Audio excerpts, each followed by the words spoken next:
This episode of Earl Grey is brought to you by Audible.com, offering more than 180,000 titles for smartphone, tablet, and desktop. To get a free audiobook of your choice and help Trek FM at the same time, visit audibletrial.com/trekfm. And also by Enterprise in Space, an international program of the nonprofit National Space Society. Find out how you can help science and education and become a virtual crew member aboard the NSS Enterprise Orbiter by visiting enterpriseinspace.org. Hi, this is Robert O'Reilly. My name is Gowron. Honor to you and your house. You're listening to Trek FM.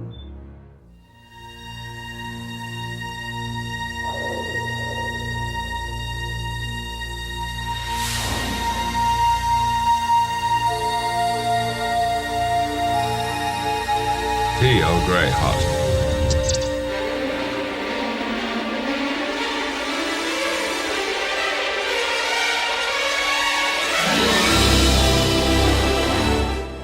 Welcome, listeners, to another episode of Earl Grey. I'm your host, Amy Nelson, and joined with me today are Richard Marquez. Richard, how are you? I'm doing fantastic. How are you today, Amy? I am great. Very excited for today's episode. And I also have Justin Ozer. Justin, how are you doing? I'm doing great. It's good to be here doing unsung episodes. Of course, it's a little sad this is the last one, but I think there's some good ones to talk about. Yes, we are here, our last season 7 of our unsung episodes. It has been so much fun to celebrate TNG 30 by looking at each season and recognizing those episodes that didn't get enough love and that we feel that you listeners and that we have enjoyed rewatching and going back to see just what great episodes Next Generation has for us. But before we get started, Richard, we got an email. Why don't you tell our listeners about that? Yeah, we got an email from Antonio, and here's what he wrote. Hey guys, just listened to the latest episode about TNG Cupid. Like you guys, I also remember mostly enjoying it at the time it came out for being a bit of a light relief in a run of otherwise very heavy episodes. They can't all be masterpieces, but this one was at least pretty good fun. Just wanted to point out one thing about Vash. I remember watching the first episode she appeared on with some friends, and we all burst into laughter and nearly spat out our drinks all over the place when she was first introduced herself to Picard. In French, Vash. I hope I'm saying that right. I think it's Vash. Vash. Okay. Mm-hmm. So so if anyone want to know how it's spelled, it's Vache. And he has in parentheses, pronounced pretty much the same way as her name. Go figure. Literally means cow. Even though they don't make much of it in the show, Picard is supposed to be a native French speaker, and I don't know a single francophone. I hope I'm saying that right. Whose first reaction wouldn't be to burst into laughter, even if it was a bit juvenile. If somebody said their name was Cow, especially if it was someone you later tried to get romantic with. Obviously, this is just an unfortunate oversight by the writers who clearly don't speak French and didn't know any better. But hey, maybe this was the real reason why it never worked out between them. Thanks for the show. It's always great fun to take a nostalgic tour over the Trek of our childhood. Keep it up. I just want to say one thing. I was at work when I read this message, and I quite literally spat out my drink when I read that. When it was like, cow? So it was bad. I had to clean up everything, and it was great. But it was a good laugh. It made my day. Yeah, when I read that, I also was at work, and I was like, oh my gosh. And yeah, to point out that Picard is supposed to be French and didn't realize it. Yeah, very funny. And thank you so much for letting us know and making us laugh. I actually, Richard, when I read that, it caused me to look back at some of the background, like why does this character have this name? And she was actually named after someone who's a casting director that Ira Steven Behr was working on Next Generation at the time, worked with, named Susan Vash. And I think in the episodes, they call her Vash, but I think the real person is named Vash. And I think they must have realized this at a certain point because the French version of the Next Generation doesn't use her name as Vash or Vash, but they changed it to something different. Viriad is what it says on Memory Alpha. So they apparently realized it at a certain point that people speaking French and seeing the French version would laugh at that. Wow, that's funny. Kind of is. That would have gotten good ratings and a good laugh for all of them to watch it. Yeah. We also got some other feedback on our 200th episode on the Babel Conference. And Justin, why don't you read a couple? Sure. So first we got some feedback from Corey Elrod, who said, "Happy anniversary. It took me about 30 seconds or so to realize something was wrong or something was off at the beginning. Earl Grey was how I found the network. I'm looking forward to another 200 episodes." So he's referring to at the beginning when we had the old crew of Earl Grey do the intro. And so that, I think, caught him off guard. Yeah, that was so fun. I'm so glad that they did that for us. It was just a treat and made our 200 episode. Yeah. I mean, and similarly, Greg Malumbi said, "You had me going with the opening of this week's Earl Grey. Well done getting the old crew back together. I thought I was listening to the wrong episode there for a second." So we fooled a few people. And Christopher Baca said, "Cupid is such a fun episode. The first time I saw it was on the ICON convention on Long Island at Stony Brook University. Majel Barrett was the guest, and she talked TNG, and she brought this new episode of TNG to debut at the con. It was fun seeing it on the big screen with a bunch of Star Trek fans. And boy, am I jealous to hear that. I love watching Star Trek with a ton of fans. It's such an amazing experience." I think I've heard other stories, and I think it's pretty amazing that they used to do that. They'd go to a convention and say, "Here's this episode that hasn't aired yet. Do you want to see it?" I mean, that's pretty incredible. I mean, that would be as if, at STLV next year, they were like, "Hey, we got, a new Discovery episode for season 2. Want to see it?" They could have done that this August and said, "Hey, here's a new episode." They're probably still finishing them up at that point. But no, it would have been great. And I don't know if that's something that they just were able to do back then and wouldn't be able to do now. But wow, what a wonderful experience that Christopher Baca shared with us. Yes. Well, we finished up our iTunes review for the UK listeners, but we have an amazing iTunes review contest for our US people, listeners. So, Justin, why don't you tell us? I'm so excited. Yeah, so for US listeners, if you give us a review between now and December 31st, you'll be put into a contest for a drawing for a book that I'm donating, which is The Art of Juan Ortiz for the Next Generation. Now, listeners might know that Juan Ortiz did a book like this for all of the episodes of the original series, but he did that this year for all of the episodes of the Next Generation. So there's actually 178 different prints in this book that cover all of the episodes. And I think even for the ones like Encounter at Farpoint and All Good Things, it actually has 2 panels for them, which is why it's 178. It's an amazing book. I'm actually just going to show it here because I hadn't seen it for a while. This is a huge book. This is like 15 inches tall. It's like much taller than, my head and torso. So is that a falcon or is that supposed to depict on the cover Romulans? Yeah, I think it has something to do with the Romulan episode, but okay. There's so much great stuff in here. It's a nice hardcover book. And retails for $50, I think it is. So I think it's quite a nice prize if you enter in the contest, and just go to iTunes if you're in the US, give us a star rating and written review, and you can be entered in the contest to do that. Just be sure you do it before December 31st. Of course, if you're anywhere else and you haven't given us a review on iTunes and you'd like to, please go ahead and do so. But if you're in the US, you'll be entered into that contest.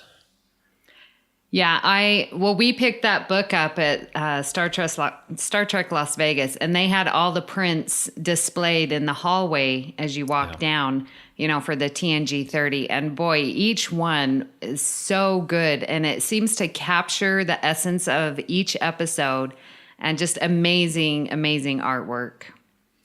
It really is, and it was incredible to see all those prints at Star Trek Las Vegas. It was a huge display going, well down the hallway there.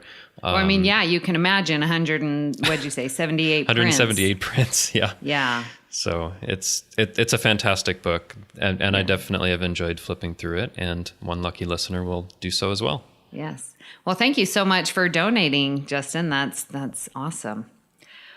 Well, let's get on to our main topic, and that is talking season 7, our unsung episodes. So as usual, we have each chosen 3 episodes, and we haven't revealed our lists, and so hopefully there won't be too many duplicates. Some seasons we seem to have duplicates and some we don't, and I'm very curious to see if we overlap at all. Now, definitely, season 7 has some great episodes, and we have chosen 2 episodes that most people really, really love, and so we don't need to mention them because they definitely are heralded as great episodes, and those are Parallels and All Good Things. So we took those 2 off of our list, so everything else is fair game. So, Richard, let's have you start us off and give us one of your first picks for season 7. You mean Sub Rosa's not on there as one of the most favorite ones? It could be an unsung. It's definitely unsung. Maybe. Oh, you mock. Well, I didn't choose Sub Rosa. So You sort of had my heart going there. No. She showed her hand. Come on, you guessed that before we even recorded this. I actually did. So my favorite, or one of my favorite episodes, and one of my favorite ways of showing like the Klingons' traditions and rituals and all that is through Alexander.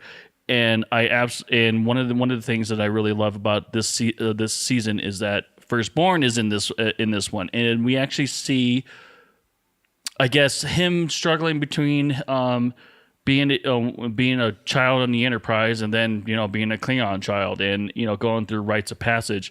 And I really love this episode because, like I said, we see it through the eye of a child, and it just makes it a lot easier to basically, I don't want to say dumb it down, but I guess that's what it kind of is, to make it basic so we can understand it as well. And I love this episode. It's definitely one of those ones that not a lot of people like because it's Alexander. But aside Alexander, I love them describing to us what it means to be Klingon, and that's why I chose this one. Yeah. So. Having a Klingon story is always good. I really do enjoy that, and seeing it and experiencing it through Alexander's eyes and what he has to do and the struggle that he has. It is a great episode. I was this close to putting it on my list, but I thought, Richard loving the Klingons, I bet he'll choose it. And I was right. Yeah, it's a great episode. I really enjoy it as well. I mean, I like Alexander. I like pretty much all the Klingon episodes we've gotten throughout all the iterations of Star Trek. I love all that stuff. And it's interesting to see. This is the one where they have kind of this like story that they're telling through some of like the play fighting, right? Which is kind of interesting and adds a different dimension. And definitely the first time that I saw this, I was surprised by who that mysterious advisor actually is. So they got a nice little twist in there as well. So yeah, I enjoy it quite a bit. Excellent. Yeah. All right, Justin, give us one of your picks. All right. So one of my picks, I don't know if it'll be a surprise or not, but I love Joe Menosky episodes so much. So one of my picks has to be Emergence. It is such an out there, bizarre episode. I rewatched it today and I was thinking like there is so much in here that is so strange, because first of all, at the beginning of the episode, Data is doing his Shakespeare thing with Picard, and all of a sudden a train comes and looks like it's about to hit them and they have to move out of the way. And you're like, what the heck is going on that a train is about to hit them on this Shakespeare, recreation? And then, after that, weird things are happening where they're, getting out of danger mysteriously. These things are growing in the Jeffries tubes, and it makes me think it's like a tangle of like neon straws. It looks kind of weird. So it's like there's these neon straws that kind of generate a force field to keep them away, and it just kind of gradually builds up, and they're on this train with all of these really weird characters. There's an engineer and a farmer and a gunslinger and a knight and, all this crazy stuff, and gangsters, and so there's all kinds of weird stuff, mysterious things that are going on, and the computer is kind of developing its own intelligence. But at the end of it, all that it really wants to do is kind of have an intelligent offspring and then just let it float into the universe. It's totally bizarre, but I enjoy it every single minute of it. I really do. Yeah, it definitely is a out there episode, and it's just fun to watch, enjoy, sit back and enjoy the ride, if you will. Yeah, I actually really like this episode, but I don't know if they got the idea from there's a movie that's coming out, what was it, the Murder on the Oriental Express or Orient Well, yeah, Express? it's coming out, the Orient Express. Did they basically copy that story? Because I was like, I saw that and I was like, I know this is an old story, but the Orient Express was a real train line in the 19th century, so that's one of the things that they were integrating into the story. Yeah. Okay. Yeah. Yeah.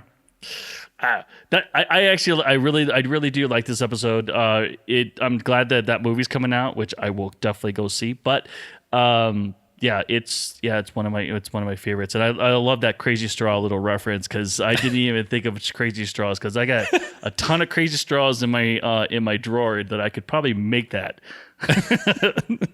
and they probably did something with plastic. But I was reading more about this episode, and when Joe Menosky did the first draft, I think the director and producers looked at it and they were like, was he on mushrooms when he wrote this? Because apparently this was way even further out there than what we got on screen, and they thought that instead of the usual week, it would take them like a month to film it, because it was just I'd like to see what that concept was, but apparently it was much further out there and they had to kind of rein in that concept. So and also, like, I like that they have this train set and they have like this kind of outdoor New York set, and they didn't have to build anything for that. For the train set, they actually took something that was used on a movie for Bram Stoker's Dracula like a couple years before, and they transported it over to their set and just dressed it up a little bit and used it. And they already had like this New York city set on the Paramount backlot. So I kind of like that they repurposed all of this stuff, and it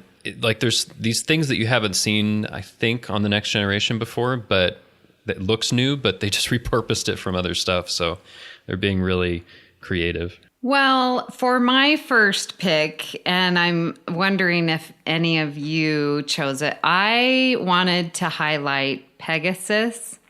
And I know a lot of people like Pegasus, so I don't know if it's that unsung or not, but it's not on our list, so it's fair game.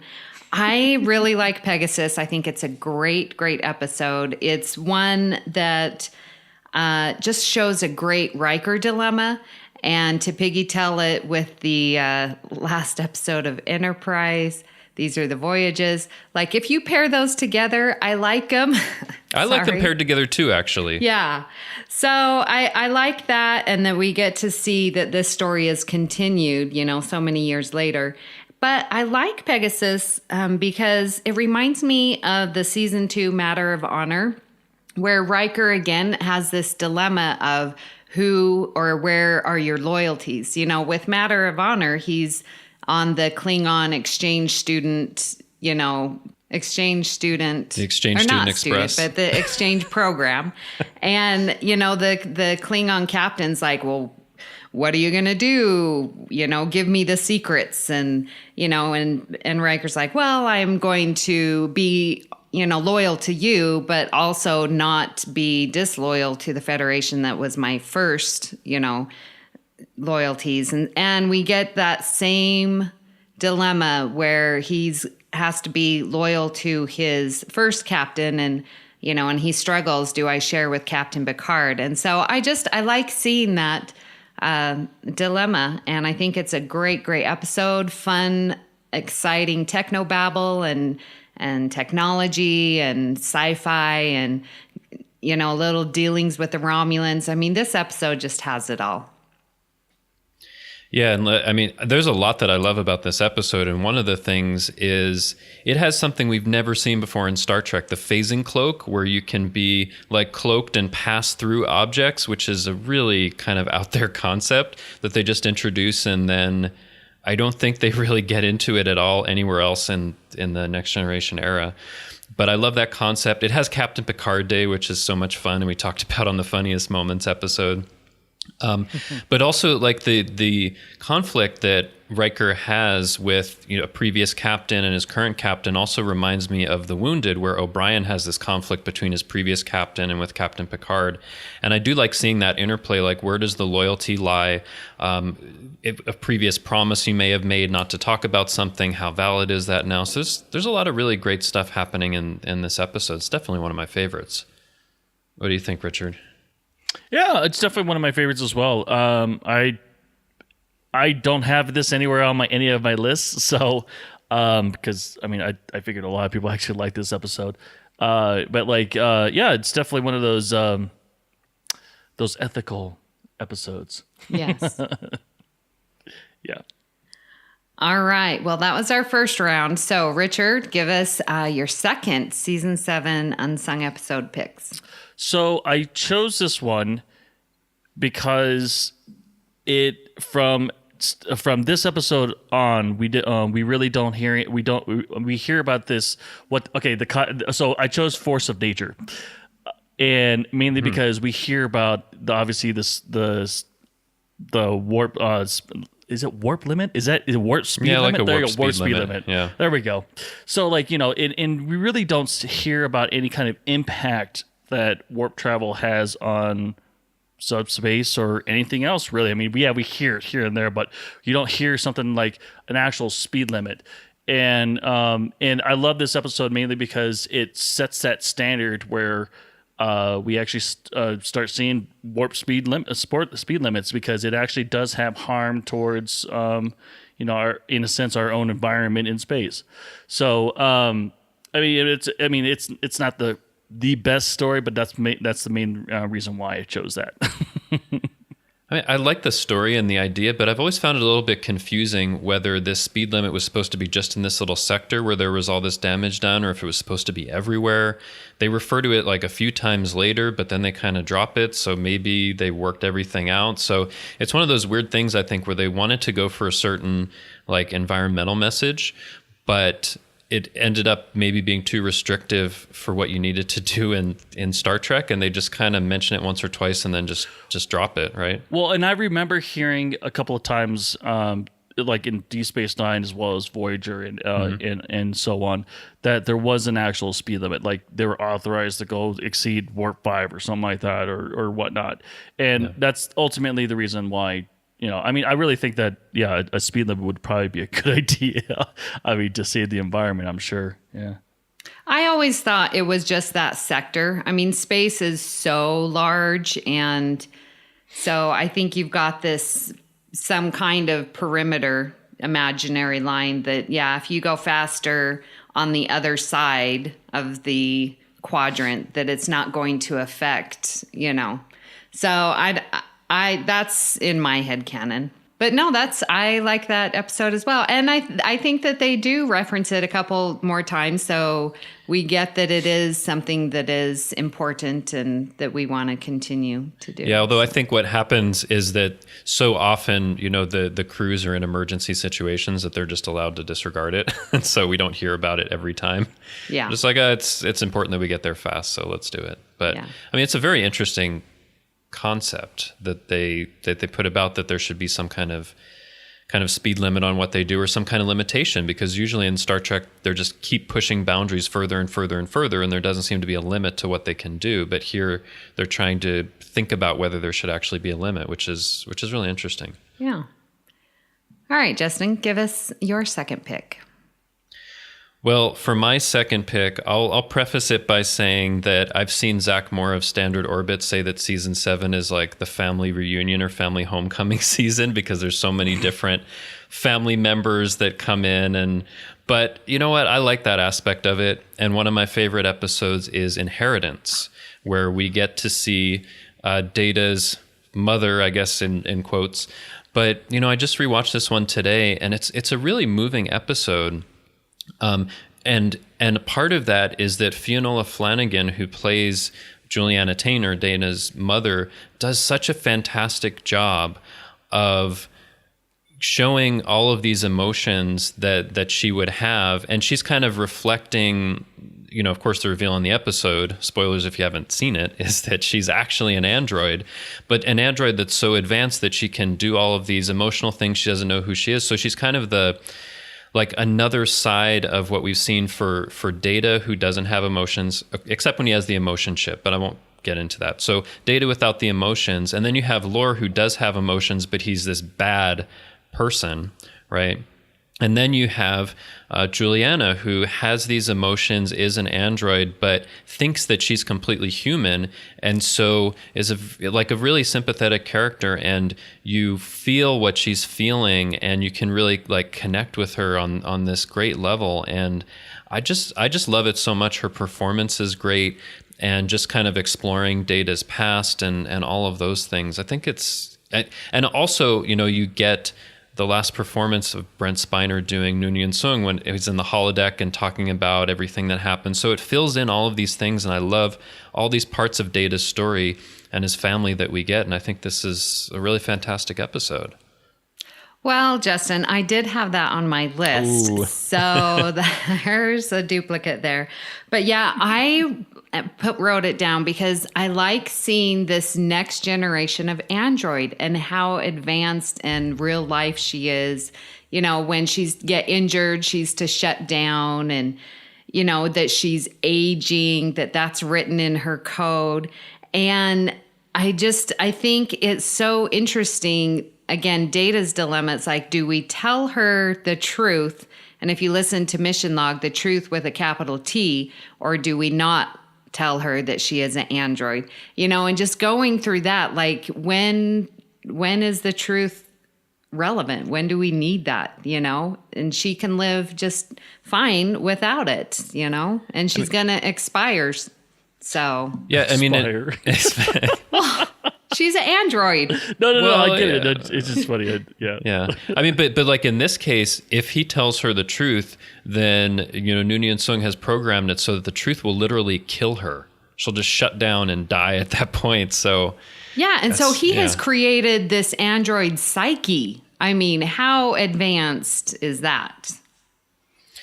It's yeah, I mean, it's really something to take that other leap. Although, of course, if you look back at the original series, there are androids that look that human, but I don't know if they feel as emotional or as sympathetic as what we see with Juliana. But I also think, like, the real Juliana Taynor dies, and Noonien Sung's reaction to that is to build an android so that he can have a wife to continue. That part feels a little bit weird that he's doing that, but really, because he's creating this person or this android that doesn't really know what's going on, and that's specifically for him, really, right? I mean, he's not creating her as something like that's supposed to be the next advance. He misses having Juliana, and he wants to create this person to continue. So that part feels a little weird, although I guess I can understand it. But we've seen that before when, you'll have to help me out. The guy who they come down and it's this green patch on this destroyed survivors. Planet. Yeah, survivors, where he, loved his wife and he created this wife in this little patch of land for himself to assuage his guilt. Exactly, for himself. I mean, that's the same place right there. No, when I say it's weird, I mean it has happened before. It just feels like, I don't know, maybe like an odd reaction that he feels like everything can be fixed just by making an android. But no, I mean it's a really, really good episode. And I always laugh when she tells the story that at first Data wanted to go around completely naked because he wasn't affected by the elements and he didn't understand why he needed clothing. So just it's just hilarious to think about that. But yeah, I mean, there's just so much good stuff in this episode, and I like it a lot. And again, Fionnula Flanagan is excellent, and she also plays the Vulcan ambassador in Enterprise in a really excellent role there as well. So she's really good, and I really enjoyed this one a lot. And sorry I took your choice, Amy. That's okay. I have honorable mentions. Okay. Richard, did you like Inheritance, or are you along the lines with Zach Moore, and why do we have to meet another family member of the crew? Yeah. I thought so. It's an all right episode. It's good. I mean, don't get me wrong. I mean, we get to see more about Data, but what do we not know about Data? But yeah, I mean, it's a good episode. I really like it. Yeah. What do we not know about Data? We've seen, father, mother, grandfather. Where are all the aunts and uncles and cousins? And we need more of Data's family. And those that were removed. And no. Yeah. Yeah. But otherwise, yeah, it's a good episode. Yeah. All right. Is that to me? I forgot. Well, yours got stolen, so I guess... Do you want to do a different second choice? Okay. There you go. There you go. There you go. Yep, there you go. All right. So I had, since Inheritance was on mine, I had one in its place. So I'm sort of glad because I wanted it really in my original. So thank you, Justin. But I wanted to highlight Thine Own Self. And this is episode 16.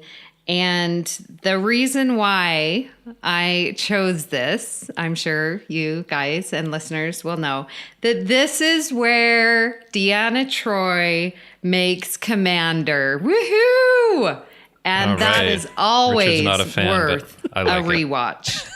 What? I would be a fan of it if we got it sooner. Like Absolutely. I would have spoken. I mean, I've already spoken about it. Obviously, it would have been better if this story was a lot sooner, and we would have actually made some kind of use out of it. But we don't even in this this season, we don't even see anything about her doing anything about it. So or doing anything with it. So it's one of those episodes that are like a moot point. I mean, it's great that it happened, but it is definitely the B plot for Yeah. sure. I mean, because this is the one, if you don't remember, where Data crashes and goes down, and Right. he's Jaden, and he sees the radioactive pieces and he loses his memory, right? yeah, Right, the temporarily, townspeople are suspicious of him, and they actually kill him and bury him. And I mean and that's a good story too. I mean, the whole episode is great. Right. But my love of Deanna Troi, so I just wanted to make sure that was mentioned as an unsung. But at least she's not like Harry Kim and never getting promoted. Right? that's a low blow. Yes, it is. Poor Harry Kim. Yeah. He gets promoted in the novels that take place after the show, but not before. And also the season finale. Well, okay, in Series an alternate finale. future, yeah. Yeah. Oh, yeah. So technically it didn't even happen. So there you go. Exactly. So at least this is canon. Yeah, definitely a full commander. Yeah. That's hilarious. So what did you guys think of Thine Own Self? I mean, it's a good episode. I haven't seen it for a little while, but I enjoy him Data being somewhere on a planet and trying to work through things, and he's lost his memory and he's trying to figure out what's going on. I like it a lot as an episode. And then, he's working together with a scientist on the planet to figure out what's going on, right? So it's always interesting when you see the Enterprise crew working with scientists on other planets and that have different cultural expectations and things like that, instead of doing all their science on the bridge on the ship. So I like that aspect of it too. Yeah, and I like that as well. That hands-on science and trying to explain, I guess, to people that don't know science, or well, I mean, obviously actors, but explain science to those who don't understand it, and it's very interesting that someone so advanced can teach it like that. Yeah. So Awesome. Okay, well, this is round 3. So, Richard, give us your third pick. So I chose Journey's End. I really love this episode. I really. You're sure because this is a Wesley. It is. Is I'm it just the only one? checking. I was gonna get to that. Okay, because I'm like, we've had to listen through 6 seasons of, it's a Wesley episode. It is, and that's not the reason why I like it. Okay. Oh, I thought you were going to tell us you like this version of Wesley and not the others, and explain why. But okay. I never liked Wesley. So, I mean, yeah, I understand that he's leaving, and that's probably the A plot, but I love the B plot. And that's the Native Americans. Well, I guess that's the A plot. It ties into what Wesley's doing. You can't avoid it. Wesley is important in this episode. I'm going to have to default with my illogical side. Yes, you're right. But I absolutely love it. And mainly because I love it that Native Americans still exist in the 24th century. And, they keep it up with that tradition and with their ways and whatnot. And they didn't conform to obviously what everyone else. And also, they survived World War III. So, and they were able to keep their culture alive. Mm-hmm. So, that's the main reason why I love that. It's not. I'm going to be on record and say that it's not because of Wesley. Okay. But, that's the main reason why I love this episode. Yeah, I like Journey's End quite a bit as well. It is really interesting because this group of Native Americans are on this planet and they're being asked to relocate, and Picard makes the connection this is a group of people that has been asked to relocate before because it was more convenient for other people, and why are we doing this? Isn't there another alternative? So I like how Picard is advocating for them, but I also like, unlike Richard, that it's kind of the completion of Wesley's journey, that started all the way back in season 1 when the Traveler first came onto the ship. Wait a minute, Richard.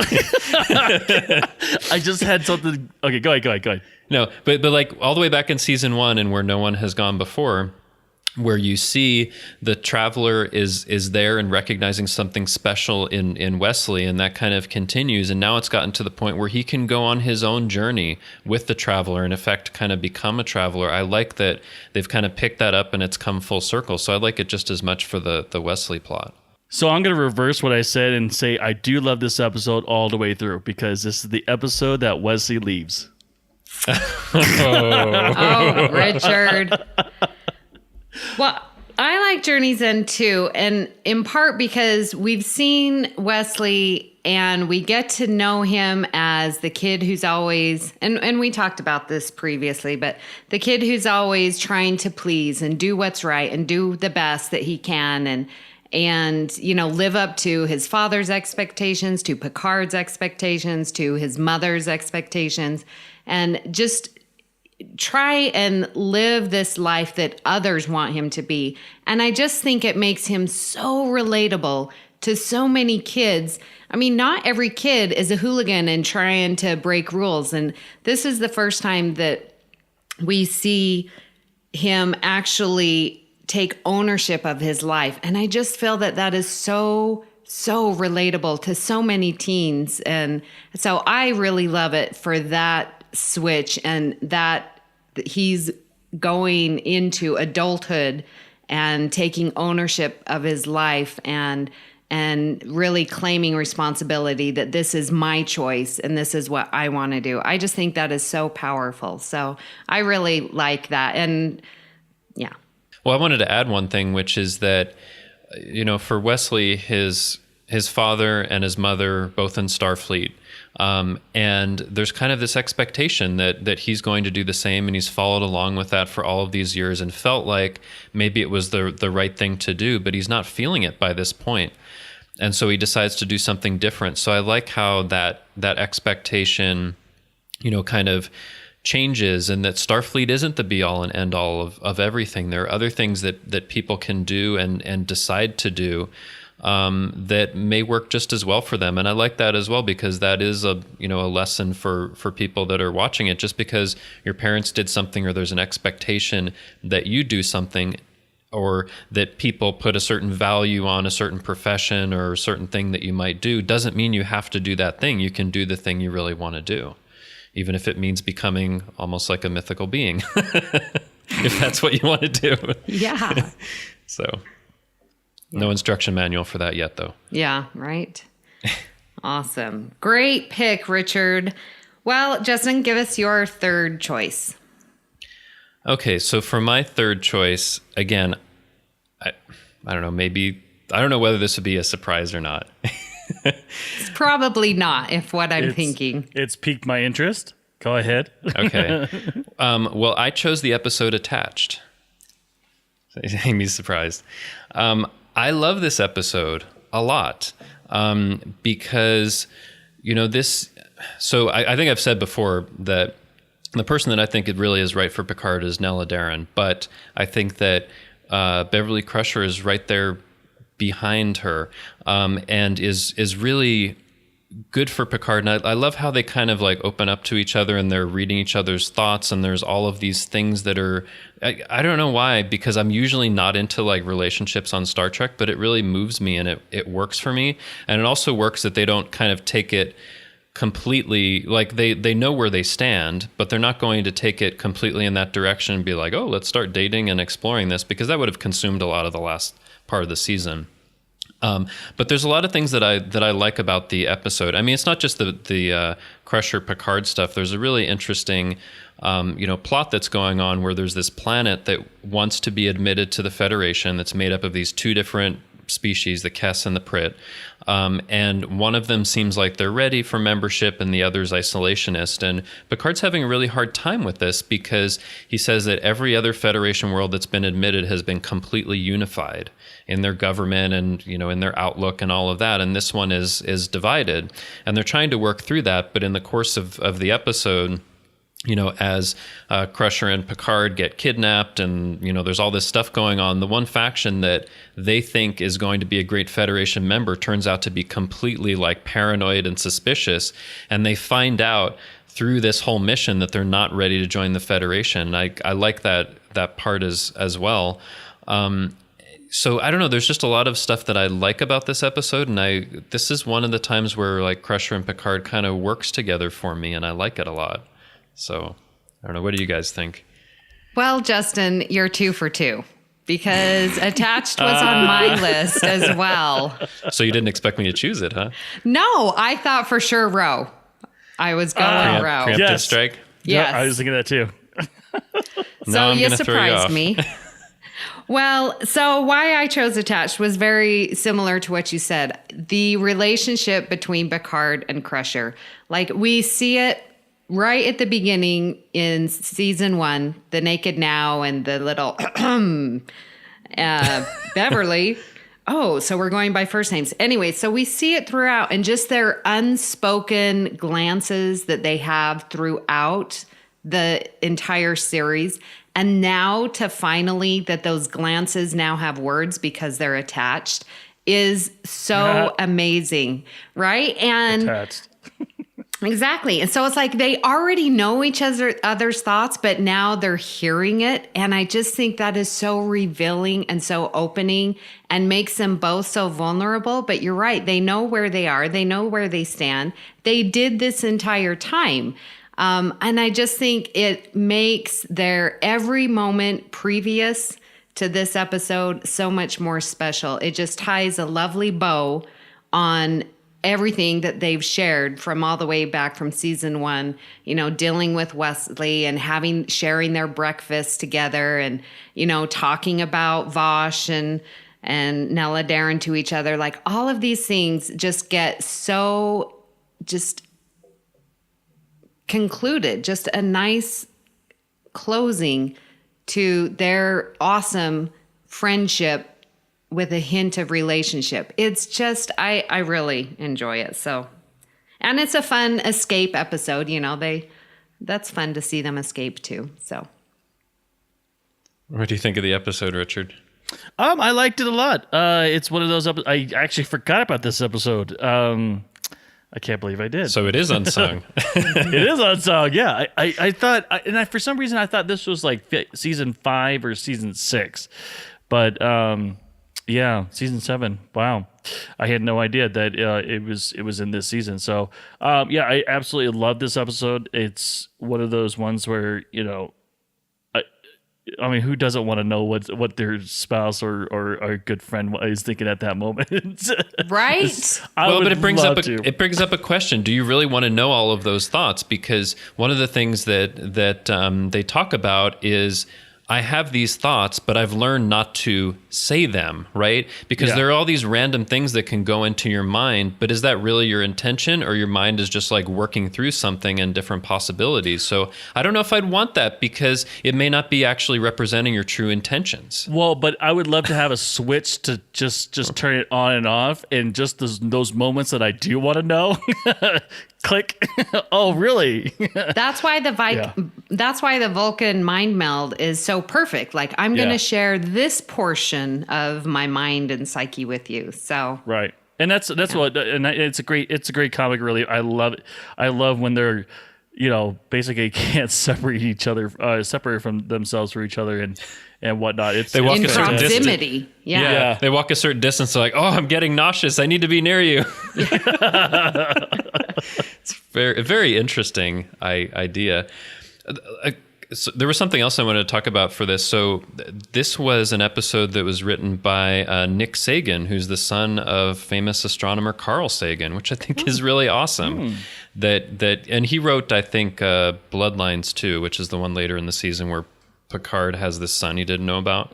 More on the family reunion, but yeah, I think that's just really cool that somebody who was the son of an astronomer, a really famous astronomer, was just into the next generation and wanted to, you know, break in and write some episodes. And he was like 23 years old at the time, and I think he wrote a really great episode. Yeah, I think there's just a lot of good stuff in here, and there's one quote from Picard that I always connect with, and I always really like when Crusher and Picard are in the prison. He said, there's a way out of every box, a solution to every puzzle. I love that optimism that Picard has. No matter what the situation, there's going to be some way they're going to get through it. There's going to be some other alternative or option. And I take that to heart in my own life when I think about what seems like a tough situation, that there's got to be some solution or some other thing that you're not thinking about at the time. Yeah, that's great. Yeah. Good. Captain Picard is so wise. He is. Give him a couple days of captivity, it'll change. All right. Well, it's a good thing that we do have honorable mentions, and that since Justin took my third pick, so I will use my second honorable mention and to talk about another family reunion one, Dark Page. And I really believe that this episode is definitely unsung. And maybe some of you listeners don't like this, but I would like to share with you why I enjoy Dark Page. I really like it for, again, yes, Deanna Troi has a sister that she never knew about. But to see Lwaxana and her psyche shut down, and with the whole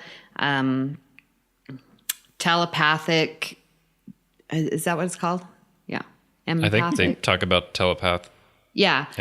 You know, and how much strain that is on the brain. And so we see Lwaxana just sort of shut down.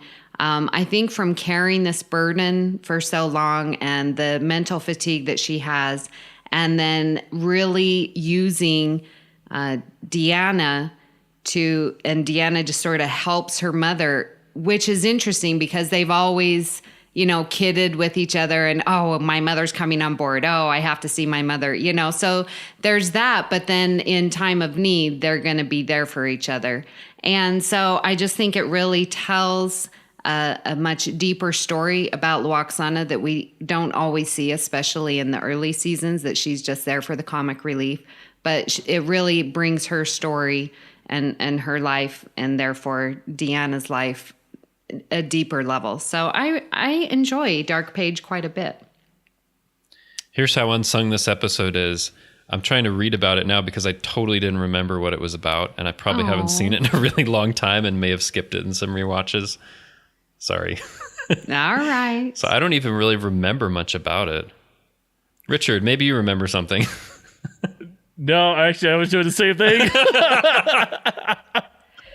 So you don't remember Lwaxana being unconscious and Deanna learning about this child and, and wondering who she is, and then finally confronting her mother about it. And I've definitely seen it, but I think I probably skipped it on some rewatches. Okay. Yeah, probably. It's been a very long time since I've seen.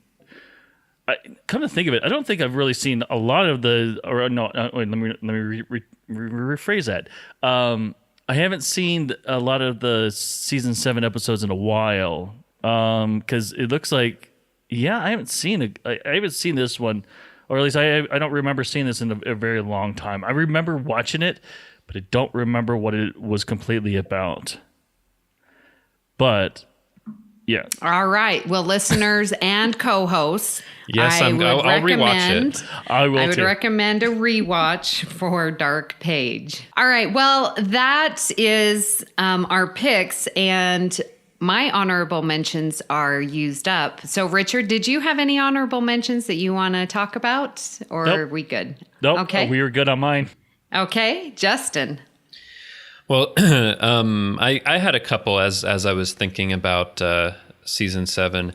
One of the ones that I really like, yes, Zach, another family reunion episode, is Homeward. Yep. Yeah, Homeward, where Worf has his, I guess it's like his foster brother. Yeah, something like, or no, it's Rozhenko. Yeah, it's actually the Rozhenko's brother. Isn't this something? Oh, right. Yep. Yeah, but his adopted parents, the Rozhenkos, that was their biological son, right? Yes. Something like that. Okay, I need to get that straight. But anyway, so he's been working with this culture, I guess,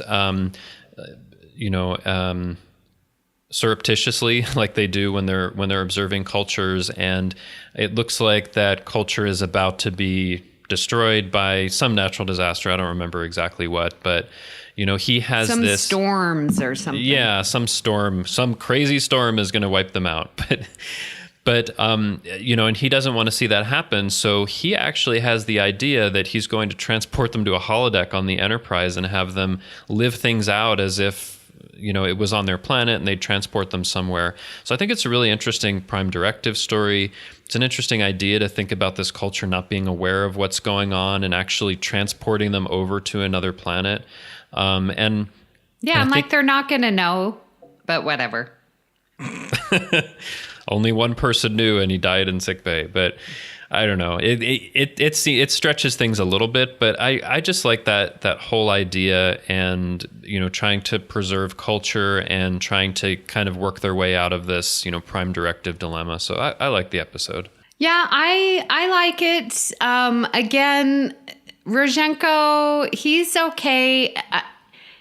If he's supposed to be there, not interacting, but then, or maybe that's just where I've got it wrong, because he ends up having a kid, and he's disguised himself as one of the native species there, right? But he's got married to someone. So it's going to go have children and offspring with this society. I don't know. I found that part to be a little weird, but it has its issues. But I enjoy it.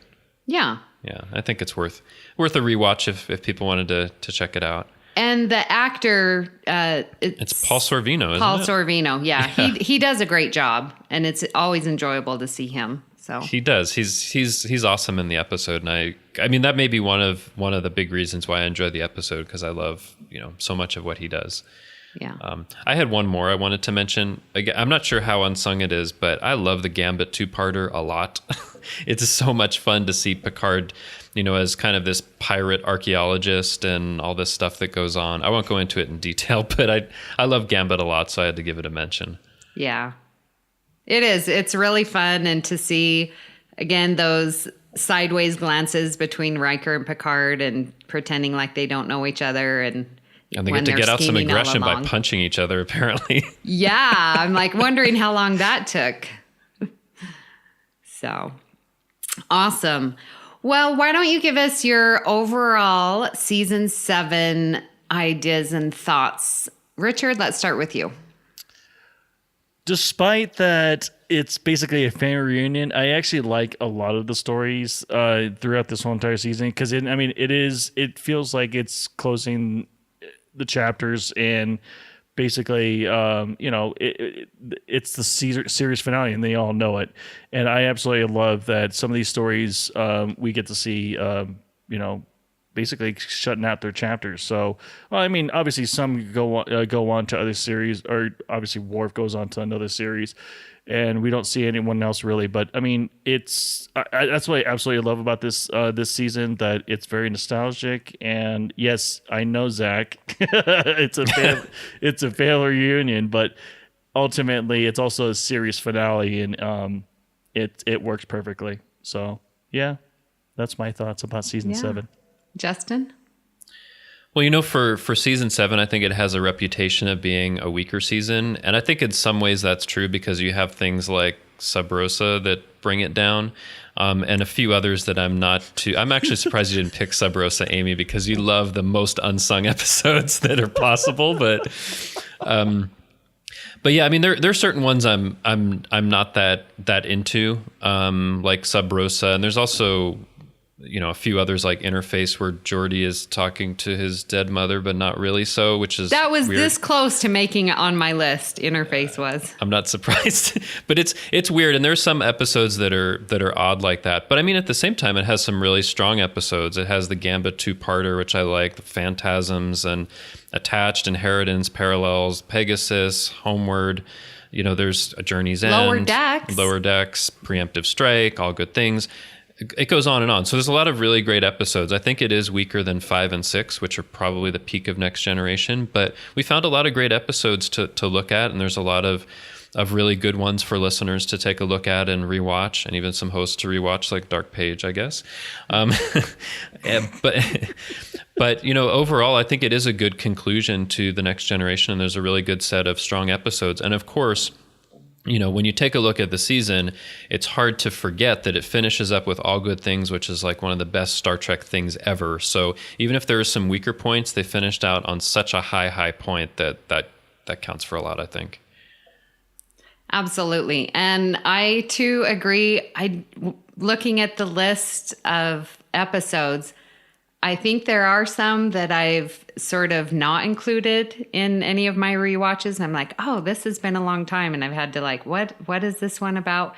But there are some very, very strong ones. And yeah, we didn't even talk about Lower Decks. I'm surprised but I think that's one that so many people already enjoy. I had actually suggested we put it on the off limits list because I think a lot of people love it, but Funny enough, none of us chose it. Yeah. Well, yeah, that's another story. I'm not quite as into it as a lot of people are, but yeah. Well, in Genesis, they really experimented with this last season. You've got Genesis and Masks, and I just think it's so interesting, and they do have a lot of closure to a lot of the stories, like we talked about with Journey's End, and so I enjoy season 7. I like all the seasons though, so I don't know how that makes my opinion, but I know you don't like to rank things, but I can't help but rank things and think that some things are stronger than others. But I love that you love all of it. It's great. So, well, it's been fun going over unsung episodes from season 7, and so sad to close the chapter on our fun little TNG 30 anniversary specials. But it isn't the only thing we've been talking about here on the network. Here's what you might have missed elsewhere on Trek FM. Previously on Trek.fm, Warp 5. Who is that musician band like that with the Greeblies? The what? Who are those weird looking neighbors that the Flintstones had? Like those monster neighbors. Weren't they the Greeblies? Oh, wow. I forget. That's a deep cut right there. I was about to say, dude, that's like 4 years old deep right there. Yeah. To the journey! I kind of figured he would just be able to, like, make another mobile emitter for the Doctor. Wouldn't he? He'd use his nanoprobes for that. Yeah. Right, put some nanoprobes on the job, they'll make the Doctor a new mobile emitter. Exactly. Absolutely. Lickety split. Can I have my mobile emitter? Oh, yeah. He never asked, though, did he? No, he didn't. If he'd asked him, he'd just been like, oh, yeah, here you go. Primitive Culture. A look at history and culture through Star Trek. There is very much in Star Trek a kind of essentially moral worldview that is pertaining culturally in that world in the same way as, you know, say in the Arthurian court, you have this kind of moral world. You sound like you're agreeing with Dr. McCoy that this is medievalism. Nothing wrong with medievalism. Well, as you were talking. Good medievalism, you know. Literary Treks. Yeah, you know, I think I made what little hints I gave in previous books about who had done it and why. I left sort of vague, but there were a couple of details that I had to hit because I'd seeded them in earlier novels. And that's what else is happening on Trek.fm. Check out all these shows and join the conversation about your favorite corner of the Star Trek universe and beyond. You'll find us wherever you get your podcasts. If you're an Apple user, be sure to hit the subscribe button in Apple Podcasts on iPhone, iPad, or Apple TV, or the desktop iTunes app to get the latest episodes as soon as they are published. And please leave us a star rating and written review. Especially to be entered into the drawing. Yes, especially if you're in the U.S., because you can get a chance to win the Art of Juan Ortiz for the Next Generation. If you're not an Apple user, we've got you covered as well. You can find our shows on Google Play Music, Stitcher, TuneIn, Spreaker, SoundCloud, Windows Phone, in most third-party apps, and you can stream and download the MP3 file from our website or grab the RSS link. We just had a listener post on Facebook that she was getting rid of her iPhone and going to an Android, so you can listen to Earl Grey on those apps. Hopefully you will find us there and continue to listen. It's not hard to find us. We're everywhere. Yes. Well, yeah, we are. We'd love to hear your thoughts on today's show, and there are many ways for you to do that. Best place is to talk to us on the Babel Conference. That's our listeners group on Facebook. Just type Babel, Babel, into the search field on Facebook, and it should come right up. Every time I read that, I think that's exactly how I found the Babel Conference, because I was listening to someone tell me Babel. So and you were there typing you go, it as you were listening? Yes. If you'd like to send us an email, you can use the form on our website at trek.fm/contact. Choose to send to a show and select Earl Grey. That will come right to us. You can also find the network on Twitter at TrekFM and on Facebook at facebook.com/TrekFM. So, Amy, where can people find you when you're not watching unsung episodes? Well, you can find me here on the network. I host The Edge with Brandon Shea Mutella, Michael Schindler, and Aaron Harvey.